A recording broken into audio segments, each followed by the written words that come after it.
Yang terhormat ada Bu Eli di sini, Ketua PPKK kita, Mbak Sayekti dari tim PPKK, terus teman-teman semua, dan pemateri kita di sore hari ini, Mas Fardi Yandi ya dari Jakarta.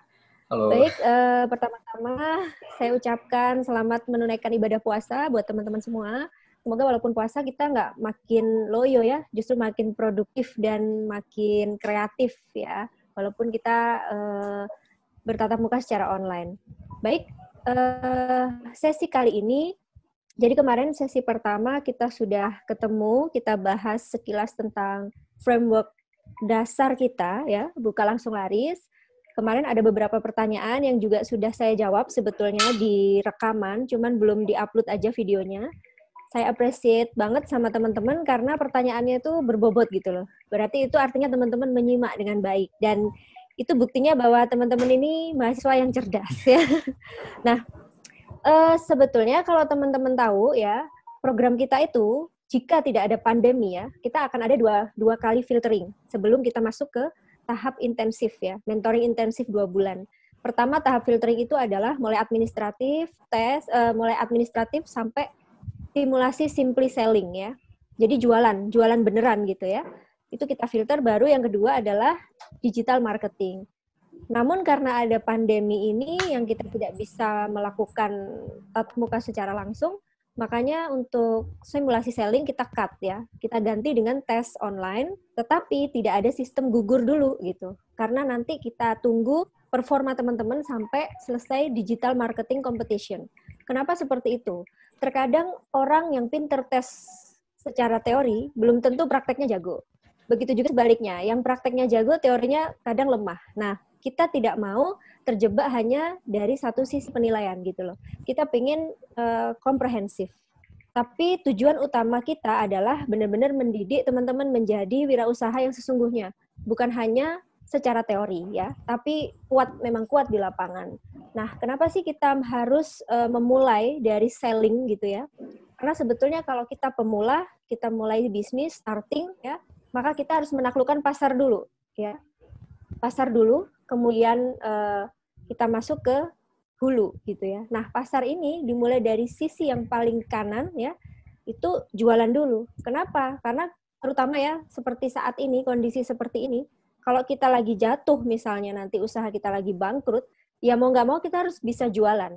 Untuk apa? Survive ya. Jadi jangan pernah berpikir bahwa mulai sebuah bisnis itu dimulai dari modal duit gitu. Tetapi manfaatkan potensi yang kita miliki ya, belajar kemudian baru kita berstrategi. Nah, untuk berikutnya setelah selling baru kita belajar promosi. Setelah promosi belajar positioning ya. Setelah belajar positioning baru tahapan selanjutnya belajar branding. Nah, kita ingin menggabungkan sekarang selling dan promotion dalam materi digital marketing ini yang kita akan pecah menjadi 4 sesi ya. 3 sesi teman-teman akan diberi pembekalan, kemudian praktek ya.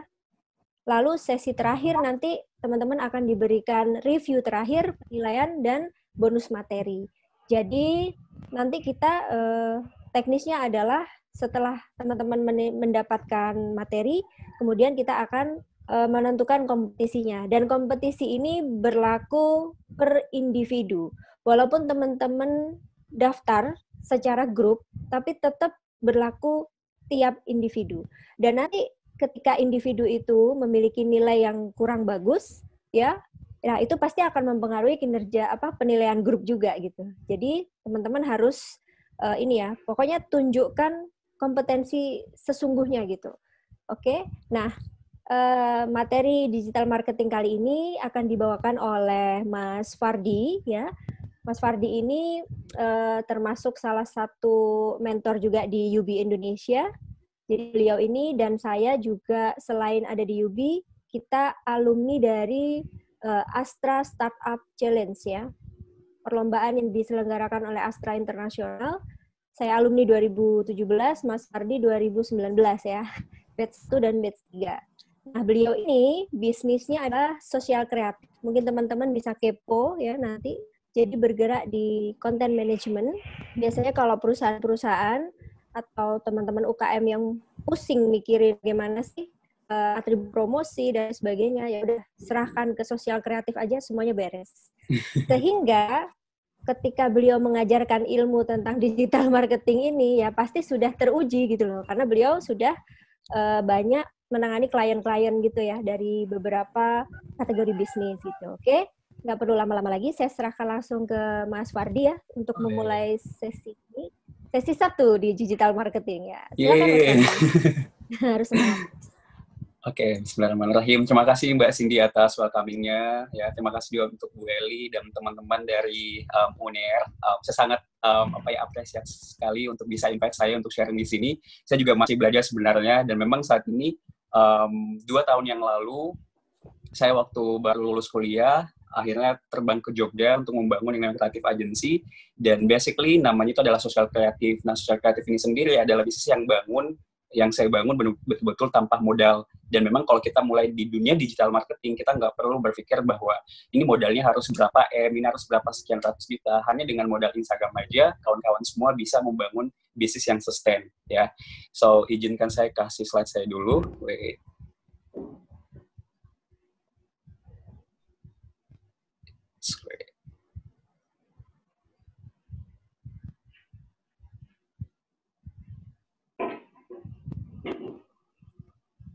Oke, kelihatan nggak ya? Udah muncul? Muncul, Mas. Udah, Kak. Ya, Muncul, siap. muncul. Thank you. Mas. So, terima kasih kawan-kawan semua, dan memang kita di Social Kreatif, kita memang fokus untuk konten manajemen khusus untuk Instagram gitu. Dan memang apa yang akan saya sharing ke kawan-kawan semua hari ini adalah gimana kawan-kawan yang mulai dari nol banget untuk menciptakan sebuah Instagram dan akhirnya bisa mendapatkan yang namanya penjualan. Karena memang kalau Instagram ini saya mulai mendalami itu sejak tahun 2015, benar-benar belajar jualan online gitu. Dan memang betul dibilang Mbak Cindy bahwa apapun bisnis yang kita coba untuk bangun, yang paling utama itu adalah bagian sellingnya dulu. Karena dulu tuh orang berpikir bahwa harus punya branding yang bagus, harus punya banyak follower, baru mulai berpikir untuk yang namanya penjualan. Tapi sebenarnya basic fondasi untuk semua bisnis itu adalah jualan. Even kayak misalkan Creative Agency yang saya bangun saat ini yang namanya Social Kreatif, itu bisa kebangun karena sebelumnya saya jualan online. Itu tahun 2015-2016, awal-awal saya mulai untuk jualan di Instagram, dan alhamdulillah dalam waktu 6 bulan itu bisa akumulasi omset sampai 500 juta dari penjualan pribadi gitu. Jadi dari situ saya terbuka gitu, oh ada peluang nih dari yang namanya social media. Nah, kawan semuanya dimulai dari akun ini ya. Jadi benar-benar bagi saya pribadi, Instagram adalah salah satu pintu rezeki untuk bisnis saya pribadi. Dan memang bagi saya, apalagi dengan generasi milenial, Instagram adalah salah satu platform yang sangat powerful untuk kita bisa belajar gimana mendapatkan penjualan, gimana untuk memulai yang namanya sebuah bisnis. 3 hal yang akan saya cover di dalam materi kali ini. Yang pertama adalah tipe konten yang menjual. Konten yang gimana sih yang bisa kita coba untuk buat biar Instagram kita itu bisa viral, Instagram kita itu bisa connect lebih banyak orang. Instagram kita itu walaupun masih baru, tapi orang tetap bisa trust dengan apa yang kita coba untuk bangun. Kedua, saya akan juga sharing kepada teman-teman bagaimana memanfaatkan fitur hashtag, karena kali ini kita benar-benar memanfaatkan yang namanya cara organik. Cara organik itu maksudnya apa? Kita nggak perlu keluarin uang, tapi untuk bisa mendapatkan uang gitu. Jadi nggak perlu pakai endorsement, nggak perlu dulu pakai Instagram ads dan paid advertising yang lain. Karena bagi saya pribadi, walaupun kita fokus ke cara organik, yang paling penting kita bisa maksimalkan, itu tetap bisa. Karena 6-7 bulan pertama di Social Kreatif itu, kita benar-benar belum menggunakan iklan, dan selama 6 bulan itu kita bisa dapat 20-30 klien dalam 6 bulan, padahal hanya memanfaatkan apa yang akan saya sharingkan kepada teman-teman semua di sore hari ini ya. Dan yang ketiga adalah strategi teknik DM dalam melakukan yang namanya penjualan ya. Kadang kita berpikir bahwa kita posting penjualan dan kita menunggu gimana orang bisa datang ke kita gitu. Padahal sebenarnya ada satu strategi yang sangat powerful, walaupun follower kita masih sedikit, kita bisa manfaatkan yang namanya teknik DM atau teknik japri untuk bisa melakukan yang namanya penjualan. Japri tapi nggak kelihatan seperti jualan ya. Nah, goals dari Instagram ini yang harus kita highlight dulu teman-teman. Karena kalau kita ingin membuat konten, kita harus tahu dulu nih, ternyata founder dari Instagram, mereka membuat Instagram itu tujuannya untuk apa teman-teman? Tujuannya untuk supaya kita berlama-lama di Instagram, ya. kalau teman-teman buka explore, itu adalah konten-konten yang memang secara organik atau secara angka dan data itu adalah konten yang betul-betul sangat-sangat disukai oleh banyak orang gitu. Makanya selalu muncul untuk apa? Biar kita membuka Instagram jauh lebih lama. Itu goals-nya mereka. Nah, kalau teman-teman bisa membuat konten yang membuat orang lain berlama-lama di Instagram, disitulah konten kita akan mulai naik gitu. Disitulah konten kita mulai masuk viral, bisa dinaikin ke feed dari teman-teman kita semua. Karena terkadang walaupun follower kita ada 1.000 ya, atau let's say follower kita ada 5.000, yang lihat postingan kita itu hanya sekitar 10%, bahkan 5%-nya aja. Gimana supaya bisa naik menjadi lebih besar lagi angkanya, itu adalah di mana kita bisa provide konten yang terbaik dan memang engagement di 10-15 menit pertama itu maksimal. Nanti akan saya share dan cover hal itu ya. Nah, karena hidup udah sulit teman-teman semua ya. Orang buka Instagram itu sebenarnya nggak pengen dijualin gitu. Jadi kita nggak ada ya, mungkin kalau teman-teman mulai tanya ke dirinya sendiri bahwa kita itu sebenarnya buka Instagram bukan untuk membeli sesuatu gitu. Kalau kita mau membeli sesuatu mungkin buka website toko online atau buka e-commerce misalkan, karena kita punya intention untuk membeli gitu. Sedangkan kita buka Instagram itu kita nggak pengen membeli gitu, walaupun ujung-ujungnya pada saat ada penawaran yang menarik, disitulah kita memutuskan untuk melakukan pembelian. Makanya teman-teman, yang namanya konten, ya apalagi penjualan, kawan-kawan jangan hanya berpikir untuk membuat konten yang hard selling banget gitu. Misalkan mau jualan kritik, misalkan pokoknya semuanya kritik, melalui itu, jangan yang seperti itu. Tapi benar-benar teman-teman paham bahwa di Instagram itu ada 3 jenis konten yang membuat orang lain itu mau follow kita. Pertama adalah konten hiburan atau entertainment. Kedua adalah konten inspirasi, apakah konten yang kita produksi itu adalah konten yang bisa menginspirasi orang lain, atau ketiga adalah konten memberikan kita informasi. Informasi maksudnya, konten kamu bisa membuat saya tambah pinter nggak? Gitu. Nah, pada saat kita bisa provide sebuah informasi di dalam kontennya kita, ini akan sangat-sangat support mereka, akan sangat-sangat support juga konten yang kita coba untuk bangun gitu.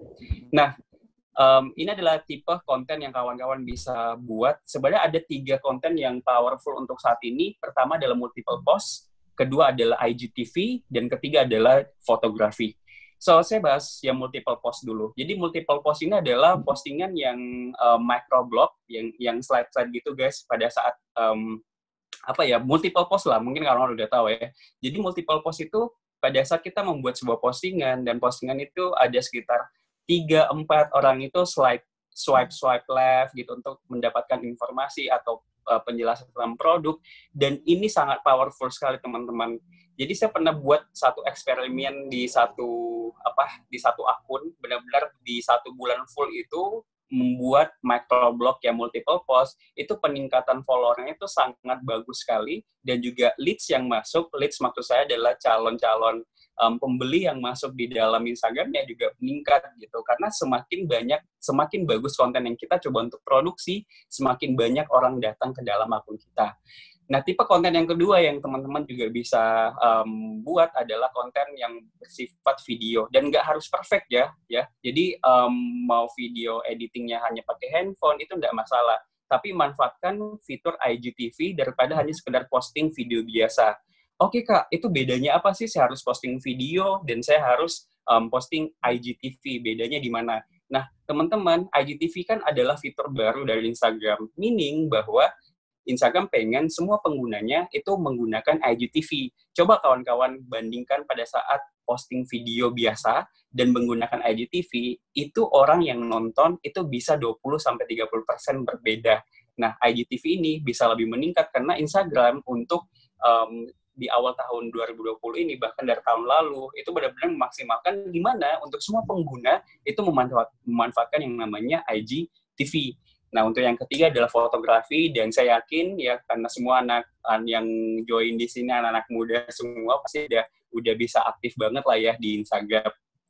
Nah, ini yang eksperimen yang saya bilang, teman-teman, kalau bisa dilihat yang sebelah kiri ya, itu yang like ada 1.300 dan yang save ada 74. Nah, konten yang sama tapi diposting di seminggu seminggu ya. Jadi durasi seminggu dengan menggunakan sebuah strategi yang ingin saya share kepada kawan-kawan semua. Itu bisa yang save sampai 2.500, yang follow juga, yang awalnya follow cuma 2, teman-teman bisa lihat yang di bagian bawah itu cuma 2, dan akhirnya yang follow sampai 214. Dan ini sangat powerful sekali, dan ini bukan hanya soal bisnisnya apa yang kita pengen jualan apa, tapi ini benar-benar terbukti bisa meningkatkan reaching dari konten yang kita coba untuk buat, ya. So, algoritma tips. Jadi, teman-teman, tadi saya bilang bahwa pada saat kita coba untuk posting di Instagram kita, mungkin kawan-kawan juga mulai sadar bahwa pada saat posting sesuatu, yang lihat itu cuma sedikit gitu. Padahal followersnya banyak. Padahal followersnya mungkin ada 1.000, kok like-nya cuma ada 200, kok like-nya cuma ada 50 atau 70. Karena algoritma Instagram itu hukumnya 10-90. Maksudnya gimana gitu? Di 10 menit pertama, pada saat kita udah posting, itu yang akan menentukan konten kita akan dilihat oleh berapa persen orang. Pada saat di 10 menit pertama setelah kita posting, tidak ada komen, tidak ada like, tidak ada respon, tidak ada yang send to story, tidak ada yang save postingan kita, itu artinya bahwa postingan kita itu memiliki konten yang tidak begitu menarik. Meaning bahwa yang awalnya 10% aja nih total follower yang melihat postingan kita, itu ujung-ujungnya hanya 5%. Dan itu kenapa banyak banget postingan yang followernya sebenarnya banyak, tapi likes dan engagement-nya bisa turun. Nah, bagaimana caranya, Kak, supaya awalnya cuma 10% bisa menjadi 30%, bahkan bisa menjadi 50%? Kuncinya adalah di 2 hal. Yang pertama adalah membuat konten yang betul-betul outstanding, dan yang kedua adalah soal distribusi kontennya. Nah, distribusi kontennya ini, ya, yang pertama mulai dengan engagement. Jadi kalau saya pribadi untuk klien-klien saya, pada saat udah posting, itu udah siapin pasukan untuk komen di postingan itu. Minimal punya 5 komen yang saling ada interaksi di situ. Dan memang komennya yang harus real, bukan yang spamming, yang wow, that's great, that's awesome. Jangan yang kayak gitu, tapi betul-betul interaksi yang kita buat, walaupun kita yang komen postingan kita sendiri, itu nggak masalah. Tapi itu akan meningkatkan reaching dari postingannya kita. Nah, yang awalnya 10% bisa menjadi 30% sampai 40% karena ada engagement di awal. Karena kan Instagram pengen konten yang kita produksi adalah konten yang memang relate sama orang lain. Karena jangan sampai kita buat konten yang buat orang lain close Instagramnya. Itu yang pihak Instagram nggak pengen, ya. So, let's talk about hashtag. Nah, tadi teman-teman udah paham bahwa konten yang terbaik itu seperti apa, dan algoritma Instagram untuk postingan gimana untuk mereka bisa naik itu, apa yang harus dilakukan, ya saling komen, saling like, dan kalau misalkan teman-teman di sini satu tim, teman-teman bisa hanya sending link-nya aja, link postingan, baru saling komentar di situ. Nah, kita bicara soal hashtag. Kalau kita main Google, misalkan main searching, ingin mencari sesuatu, itu kan kita pakai mesin pencari dari Google, ya, Google Search gitu kan. Kita mencari sesuatu, kita akan ketik di sana. Nah, kalau di Instagram, kalau kita mencari sesuatu, itu kita lebih banyak menggunakan hashtag untuk bertemu lebih banyak orang, untuk melihat konten-konten yang memang bisa relate dengan apa yang kita coba untuk buat. Nah, hashtag ini pribadi, awalnya tuh saya berpikir, zaman-zaman 2013-14 itu saya berpikir, wah, alay banget sih mau buat hashtag gitu, ngapain sih gitu. Dan ternyata saat ini semua postingan saya pakai hashtag gitu, karena memang pintu pembuka dengan cara yang gratis itu ada dengan metode hashtag. Bahkan beberapa kali postingan kita itu betul-betul reaching-nya itu lebih banyak justru datang dari hashtag. Kalau teman-teman akun Instagramnya itu udah profesional atau bisnis, kan itu bisa lihat insight kan. Dari insight itu bisa kelihatan berapa angka orang yang melihat postingan kita itu yang datangnya dari home atau dari feed kita, atau berapa banyak orang yang mengunjungi konten kita itu dari hashtag. Itu bisa kelihatan banget. Oke, Kak, saya udah tahu nih hashtag yang terbaik, hashtag yang bagus itu memang sangat-sangat diperlukan. Nah, gimana saya bisa produksi atau membuat atau bahkan memilih hashtag yang memang sesuai dengan bisnisnya saya? Nah, ada 3 jenis hashtag yang kawan-kawan bisa maksimalkan. Pertama adalah high traffic, kedua medium traffic, dan ketiga adalah low traffic. Oke, saya jelasin satu-satu. High traffic adalah hashtag yang betul-betul udah banyak banget orang pakai. Misalkan bisnis, pebisnis, ya bisnis anak muda, itu adalah traffic yang memang udah jutaan orang pakai. Jadi hashtag di atas 1 juta itu adalah hashtag high traffic. Karena memang udah banyak yang pakai, dan itu terbukti memang bisa mendatangkan traffic di dalam akun kita, ke dalam kontennya kita. Nah, selain high traffic, ada yang dibilang medium traffic. Medium traffic kita adalah hashtag yang memang nggak terlalu sedikit, nggak juga yang terlalu banyak. Ya, angkanya sekitar 500.000, mungkin 400.000, misalkan kata-kata bijak, Ramadan sih udah masuk di high traffic ya sekarang. Jadi hijrah mungkin. Kalau itu medium traffic, kalau misalkan low traffic adalah orang yang menggunakan hashtag itu betul-betul yang kecil banget ya. Jadi kayak misalkan kita kan pasti pada saat kita mau launching produk kita menggunakan satu slogan gitu. Biasanya low traffic ini lebih ke slogan bisnis kita, slogan penjualannya kita ya. Karena di social kreatif sendiri kita punya hashtag yang namanya mudah bertumbuh, dan itu yang kita gunain sebagai low traffic. Oke Kak, saya sudah paham nih, ada high traffic, ada medium traffic, ada low traffic. Saya harus pilih yang mana nih supaya postingan jualan saya itu bisa menjangkau lebih banyak orang. Tiga-tiganya wajib digunakan teman-teman ya, karena kita nggak pernah tahu hashtag yang mana yang bekerja lebih maksimal. Makanya tiga-tiga jenis hashtag ini harus ada di dalam postingannya kita. Nah, so let's talk about selling. Karena Mbak Cindy juga tadi udah cover bahwa sebelum kita berpikir untuk launching startup kita, untuk launching bisnis kita, semuanya mulai dari selling. Karena bagi saya pribadi, ya, kalau kita di awal udah mulai belajar selling, ini adalah tahap awal untuk ngetes bahwa apakah produk kita ini udah ngangenin gitu ke circle kita, ke orang-orang terdekatnya kita. Dan memang untuk memasuki dunia digital marketing, ya kita harus selling gitu. Bahkan anak-anak bimbingan saya juga di dunia digital marketing, ya mau tidak mau mereka semua wajib untuk belajar yang namanya selling. Makanya tugas untuk digital marketing ini, kawan-kawan akan di-challenge untuk selling secara online. Nanti di akhir slide-nya juga akan dibahas Mbak Cindy. Nah, karena selling itu bagi saya pribadi, saya sangat passionate banget. Karena mau gimana pun bisnisnya, sekeren apapun bisnisnya, kalau kita nggak tahu mendatangkan orang, kalau kita nggak tahu gimana jualan, ya kita nggak punya omset gitu. Step awalnya adalah selling gitu. Gimana kita merapikan cash flow kita dulu, mengamankan cash flow kita dulu. Baru pada saat udah mulai stabil nih, kita udah menemukan pola yang tepat untuk jualan secara online, baru mulai belajar pemasaran, baru mulai belajar branding, dan lain sebagainya ya. Nah, follower sedikit, tapi mau jualan, manfaatkan untuk strategi DM. Ini adalah salah satu hal yang sangat bekerja banget. Dulu zaman-zaman Facebook ya, saya juga sering banget chatting orang yang nggak dikenal awal-awalnya. Tapi bagi saya pribadi, ini adalah cara yang sangat powerful sekali untuk kita bisa belajar membangun hubungan dengan calon konsumennya kita. Karena kadang kita berpikir bahwa saya ingin menerima banyak klien yang high level, high end, high class gitu menggunakan Instagram Ads. Tapi kalau kita belum mampu untuk memaksimalkan circle kita terlebih dahulu untuk belajar gimana mengelola konsumen, gimana coba untuk berbicara dengan konsumen, itu bagi saya tidak mudah gitu. Makanya pada saat kita memanfaatkan misalkan circle kita untuk belajar jualan, itu akan sangat membantu teman-teman semua untuk belajar customer relationship, ya, gimana mengelola konsumen, handling objection, follow up, itu semua teman-teman bisa pelajari.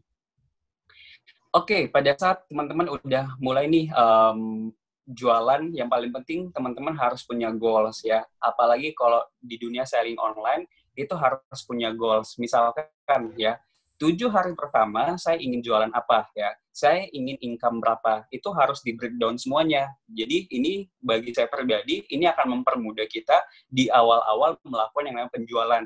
Banyak anak bimbingan saya di dunia digital marketing, mereka belum mendapatkan hasil yang maksimal, ada juga yang mendapatkan hasil yang maksimal. Itu bedanya di mana? Bedanya yang satu hanya sekadar bahwa oke, saya akan coba, saya akan melakukan ini, kalaupun misalkan nggak dapat ya nggak apa-apa. Nah, satunya benar-benar mereka udah punya goals, punya menuliskan goals mereka bahwa saya ingin dapetin 1 juta di minggu ini gitu. Nah, cara saya dapat 1 juta adalah saya harus jualan 70 produk ini ya. Enggak, 70 ini kebanyakan. Misalkan jualan 15 produk ini untuk saya bisa dapat 1 juta gitu. Nah, itu betul-betul secara data, orang-orang yang nggak closing ini kita interview, kenapa nggak closing gitu, kenapa closingnya cuma ada 2-3, karena mereka nggak punya goals gitu. Jadi, itu yang pertama ingin saya share ke teman-teman semua, bahwa paling penting ya, mau jualan apapun di dunia online, we have to have goals, dan itu harus ditulis dan terstruktur gitu. Dan saya cara pembagiannya itu per 7 hari gitu. Jadi, 7 hari saya ingin mendapatkan ini, saya harus jualan ini. 7 hari ke depan saya harus melakukan ini, saya akan melakukan penjualan ini, gitu ya. Nah, untuk strategi DM ya, gimana caranya? Pertama, mulai untuk greeting mereka, shifting to selling, dan closing. Saya jelasin satu-satu. Nah, pada saat teman-teman belajar untuk jualan online, biasanya kan kita memanfaatkan circle kita terlebih dahulu ya. Kita benar-benar belajar gimana nge-handle orang yang memang kita kenal, orang yang memang udah tahu kita ya. Beda kalau misalkan kita menggunakan ads, itu betul-betul orang asing, itu sedikit tidak mudah untuk bisa closingin mereka. Pertama, mulai greeting dulu. Cara saya membuka pada saat saya di awal-awal dulu, dan ini juga saya ajarkan kepada tim saya yang masih baru, paling penting adalah greeting dulu untuk membangun hubungan sama teman kita gitu. Betul-betul menjadi orang yang real gitu. Betul-betul DM mereka untuk tahu kabar dan lain sebagainya. Halo, Mbak Cindy, apa kabar? Saya lihat story-nya lagi di Surabaya ya. Jadi betul-betul ada hubungan relationship pertama gitu. Pada saat udah ada hubungan di dalam chattingan itu, shifting to selling ini adalah part yang paling penting gitu. Nah, cara shiftingnya sederhana banget teman-teman. Gunakan kata misalkan, oh iya Mbak Cindy, saat ini kan saya lagi belajar jualan online nih ya. Kebetulan produknya bolehlah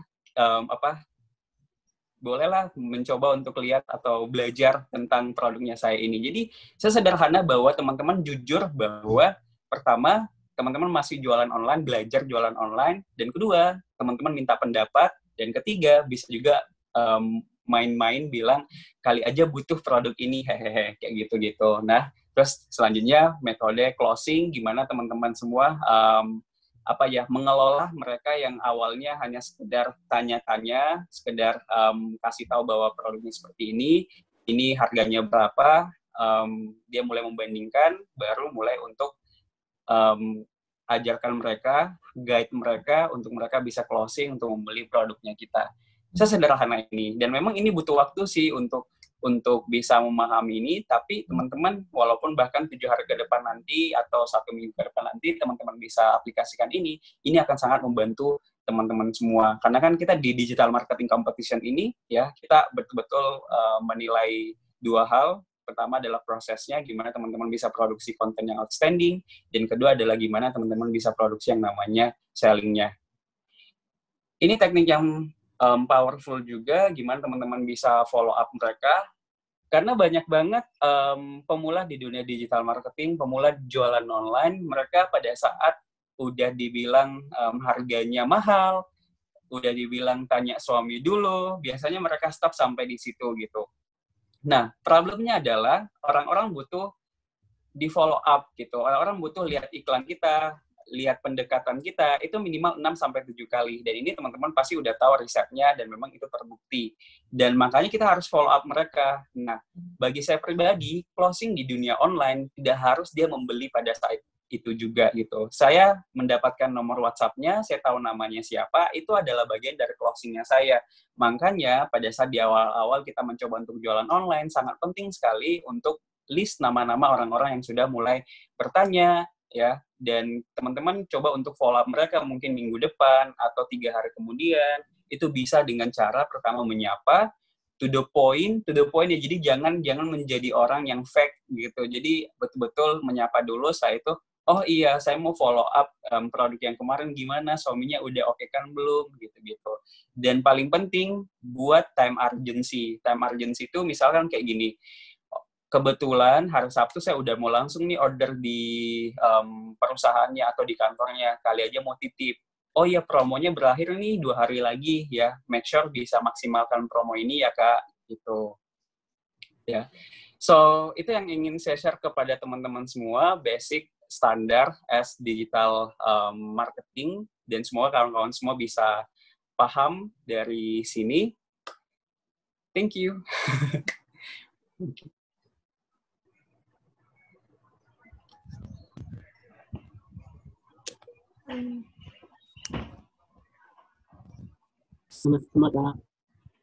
Terima kasih Mas Fardiyandi. Mungkin teman-teman ada yang ingin bertanya? Saya, Mbak. Boleh langsung ke Masnya. Oke. Saya ingin bertanya ya, Mas. Perkenalkan dulu, nama saya Yohanes. Halo Mas Yohanes. Ya, halo Mas. Nah, kan tadi waktu Masnya nyebutkan ketika followers kita itu sedikit, itu ada cara itu kita bikin konten yang bisa menarik perhatian penonton itu lebih lama. Nanti dari pihak Instagramnya akan menaruh feeds kita di bagian yang dicari orang. Iya kan? Nah, betul, di bagian feed, betul. Nah, yang jadi pertanyaannya itu Mas, kan kita yang menggunakan Instagram dan yang membuat feeds itu kan ada banyak ya Mas. Itu caranya Instagram sendiri nyortir agar supaya kita itu yang terangkat kan otomatis kan ada kayak pertandingan supaya bisa jadi yang siapa yang terpilih kan. Betul. Nah, kalau misalnya yang kita itu ngelihatnya dikit atau kalau misalnya yang lihat itu kan tadi katanya Masnya itu 10% dari followers ya Mas. Iya, betul. Nah, berarti kalau misalnya kita followersnya sedikit, 10%-nya itu kita kalah sama yang pihak yang lain, apakah kita bisa tetap naik ke bagian yang dilihat orang banyak atau kita nggak terjadi apa-apa, Mas? Oke. Siap. Thank you, Mas Yohanes. Ada lagi? Ya. Oke, siap, saya jelasin ya. So, teman-teman semua, saya klarifikasi dulu. Jadi ada dua hal yang sebenarnya teman-teman harus highlight di sini ya. Yang pertama yang tadi saya bilang metode 10-90 itu maksudnya gini, pada saat follower kita 100, ya, kita posting, itu yang awalnya hanya lihat 10 orang aja. Karena kan follower kita ada 100 nih, yang lihat di feed mereka, itu 10 orang aja yang memang udah follow kita. Gitu. Untuk bisa menjadi 30 orang, 40 orang, makanya di 10 menit pertama harus ada saling komen, harus ada interaksi di 10 menit pertama tentang kontennya kita. Jadi, untuk yang cara pertama ini adalah gimana supaya orang yang melihat konten kita itu, ya, total follower kita itu jangan hanya 10%, tapi dengan cara 30%. Ya, meaning bahwa dengan cara pertama ini ya memang nggak akan dilihat sama orang yang nggak follow kita gitu. Jadi kita memenangkan kompetisi untuk di feed, untuk dinaikkan sama pihak Instagram biar follower kita tuh bisa lihat ya. Karena datanya pada saat ada conversation, ada engagement, ada likes itu betul-betul dinaikin sama pihak Instagramnya. Nah, cara kedua yang Mas tadi bilang adalah gimana supaya konten kita itu akan dipilih sama Instagram untuk dinaikkan di explore, ya. Jadi ini adalah dua konteks yang berbeda ya, guys. Yang pertama itu kan gimana supaya di feed kita itu, di feed follower kita itu muncul postingan kita. Ya, meaning bahwa nggak ada kompetisi di situ. Yang kedua adalah gimana postingan kita bisa muncul di explore, bisa muncul pada saat hashtag yang kita gunakan itu adalah hashtag misalkan bisa anak muda. Di 9 postingan pertama itu adalah postingan kita, ada 2 tipsnya. Pertama adalah memanfaatkan fitur hashtag itu yang paling penting. Jadi hashtag yang kawan-kawan pilih itu betul harus riset dulu. Jadi kalau mau riset hashtag, teman-teman bisa buka aplikasi hashtag generator, itu ada di Google, itu betul-betul teman-teman bisa memilih yang mana hashtag yang kawan-kawan bisa maksimalkan. Kedua, untuk bisa memenangkan walaupun follower kita masih sedikit, ya kita harus membuat konten yang outstanding, konten yang terbaik. Karena kalaupun misalkan follower kita hanya 100, itu bisa jadi postingannya dilihat sama lebih banyak orang dan naik pada saat memang postingan kita itu bagus gitu. Dan untuk bisa, supaya konten ini itu muncul di Explore, bisa naik rankingnya di bagian hashtag top 9 itu, ya kita harus ada engagement dulu dari circle kita dulu, dari follower kita yang saat ini gitu. Jadi bagi saya pribadi kompetisi itu akan terus ada karena memang Instagram main data ya, data di mana pada saat respon orang di dalam konten kita itu bisa lebih bagus, lebih banyak, itu akan benar-benar sangat maksimal. Dan memang betul pada saat follower kita cuma 100 dan ada satu orang lagi followernya 10.000, kita nggak bisa kalahin mereka pada saat kualitas konten kita itu sama gitu. Tapi pada saat konten kita lebih bagus, konten dia nggak terlalu bagus dan mereka followernya banyak, itu sangat berpengaruh sekali buat kita pribadi karena bagaimanapun algoritma selalu berubah-ubah, tidak ada yang bisa mengalahkan konsistensi dalam membangun kualitas dalam kontennya kita. Gitu. Ya, semoga membantu. Oke, Mas. Terima kasih. Udah paham. Sama-sama, Mas Yohanes. Ya, ada lagi? Ya, ada lagi yang Saya, mau Mas. bertanya? Saya mau tanya, Mas. Saya mau bertanya. Mas. Satu-satu.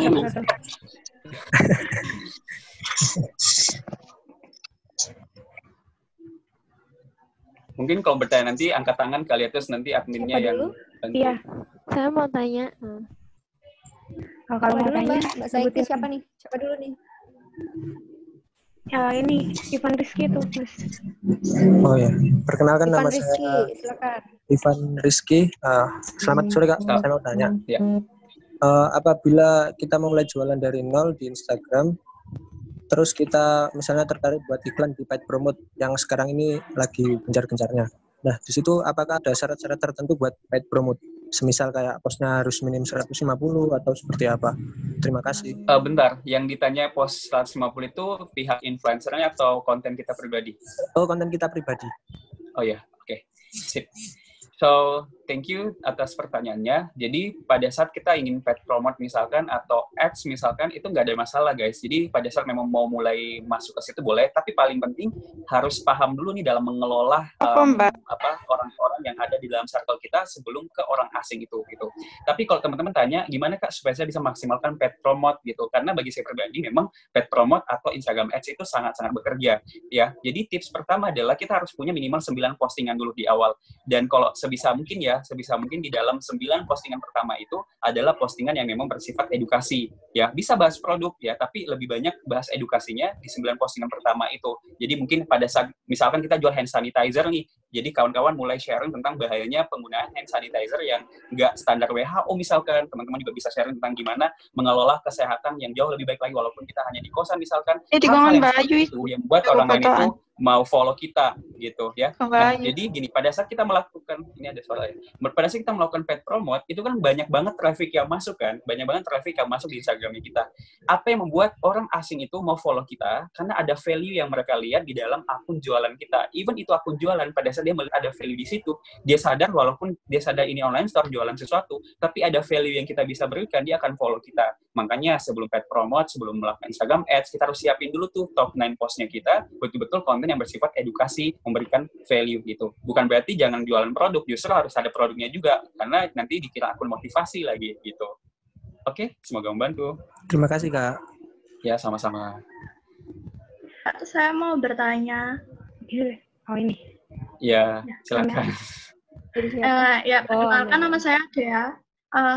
Apa sih pandangannya Mas Fardi sama beli followers? Soalnya kayak kalau kita mau bangun Instagram nih mulai dari nol kan, mungkin untuk naik ke atas-atasnya lagi untuk bisa sampai followers 1.000, 10.000 atau mungkin yang udah sampai ribuan, puluhan ribu gitu. Kebanyakan kita kalau baru banget bikin IG, apalagi IG bisnis ya, itu sering stuck di followers dengan jumlah ratusan.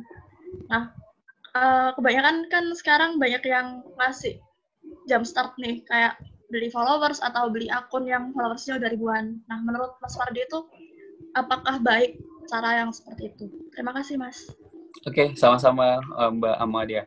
Oke, jadi beli follower itu bagus atau enggak gitu. Jadi bagi saya pribadi, beberapa saya menyarankan wajib beli follower gitu, karena memang kita mulai untuk membangun akun kita dari nol. Tapi niatnya harus benar gitu. Kalau pada saat kita beli follower terus belinya 10.000 follower, 20.000 follower, itu artinya kita membohongi diri kita sendiri.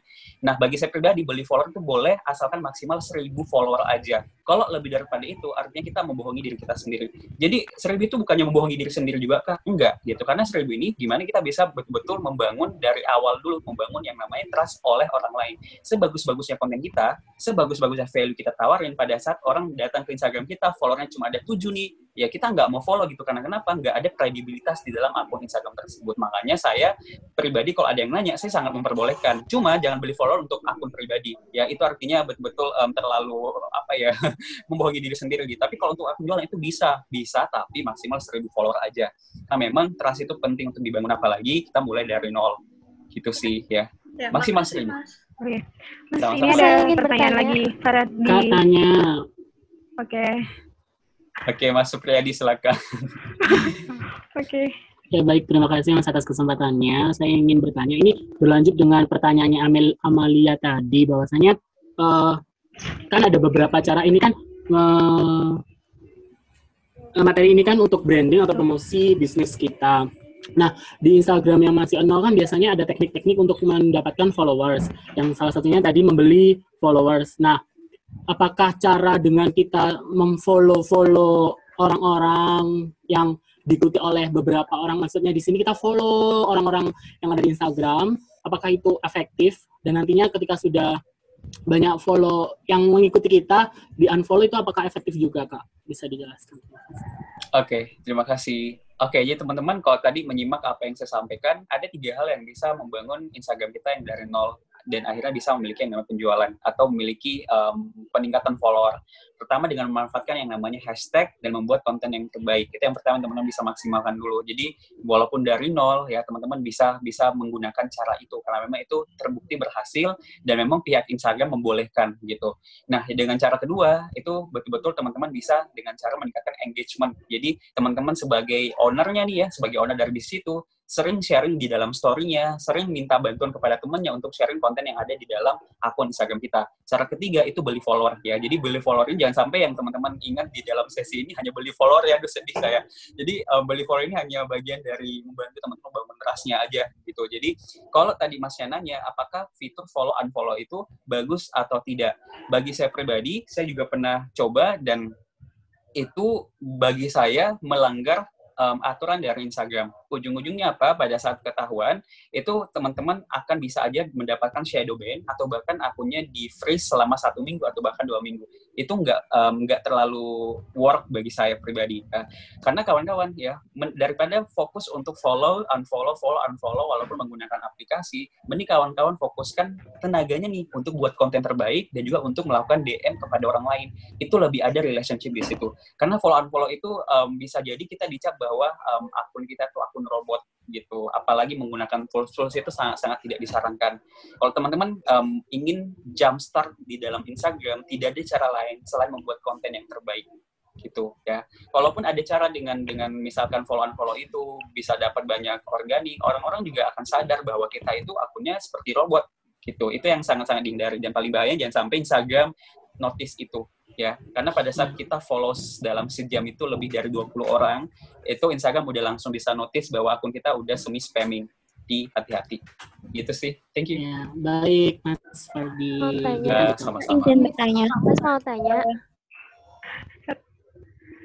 Astri Irma dulu. Ya. Mas, saya Astri, saya mau bertanya. Saya punya beberapa pertanyaan. Yang pertama tentang penggunaan hashtag. Yang saya tahu di Instagram itu, hashtag itu ada orang yang mencantumkan di caption-nya, sama ada orang yang mencantumkan di kolom komentar. Jadi setelah dia post, dia langsung komentar hashtag. Nah, dari 2 cara itu sebenarnya yang efektif itu yang mana? Terus saya mau bertanya lagi buat tips and trick konten Instagram yang sifatnya itu soft selling, jadi nggak melulu bersifat tentang promosi produknya, tapi juga masih relate sama apa yang kita jual. Itu tips and triknya gimana? Terus yang terakhir, soal DM. Strategi DM tadi itu sebenarnya lebih efektif ketika kita melakukan strategi itu pakai akun pribadi atau langsung pakai akun yang kita gunakan untuk jualan.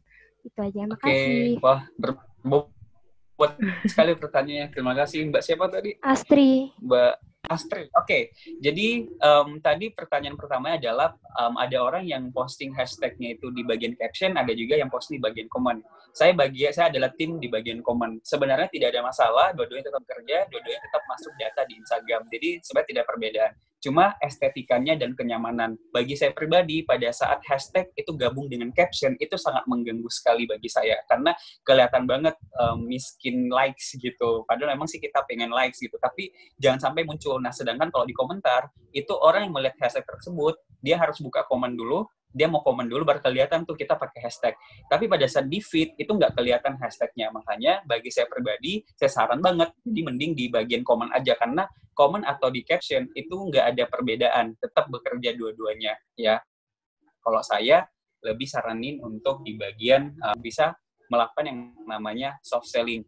Teman-teman semua, akun Instagram kita itu adalah bagian dari aset kita.